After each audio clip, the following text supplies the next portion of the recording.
పోయిన ఎన్నికల్లో పరకాల నియోజకవర్గంలో సామాజిక న్యాయం ఎట్లా చేసిండో ధర్మారెడ్డి గారు చెప్తా ఉన్నాడు. పరకాలలో మొత్తం 55 ఎంపీటీసీలు ఉన్నాయి ఈ నియోజకవర్గంలో. ఆనాడు పోయిన ఎన్నికల్లో 55 ఎంపీటీసీలుంటే 32 ఎంపీటీసీల్లో బీసీ సోదరులు నిలబెట్టి 58.15% ఆనాడే రేవంత్ రెడ్డి ఇంకా గాఢ నిద్రలో ఉన్నప్పుడే 58.15% ఎంపీటీసీలలో బలహీన వర్గాలకు పరకాలలో టీఆర్ఎస్ పార్టీ అవకాశం ఇచ్చింది. సర్పంచులు 109 మంది ఉంటే అందులో 49 మంది అంటే దగ్గర 45% ఆనాడే బలహీన వర్గాల సోదరులకు ఇచ్చి గెలిపించుకున్న పార్టీ టీఆర్ఎస్ పార్టీ.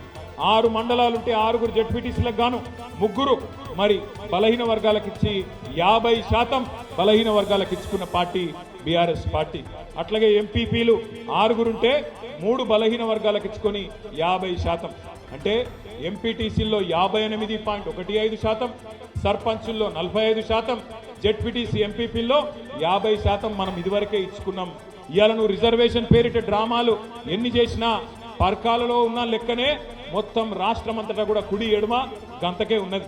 ఎప్పటికప్పుడు టీఆర్ఎస్ పార్టీ గతంలోనే బీసీలకు న్యాయం చేసింది, రేపు కూడా చేస్తుంది. స్థానిక సంస్థల ఎన్నికలు ఎప్పుడొచ్చినా తప్పకుండా ఇదే దామాషా ప్రకారం రాష్ట్రం అంతటా కూడా మరి సామాజిక న్యాయం చేసే బాధ్యత కేసీఆర్ గారి సైనికులుగా మాదే అనే విషయం కూడా ప్రభుత్వం మోసం చేసినా మేము మాత్రం మీకు అండగా ఉంటామని చెప్పి మళ్ళొకసారి తెలియజేసుకుంటూ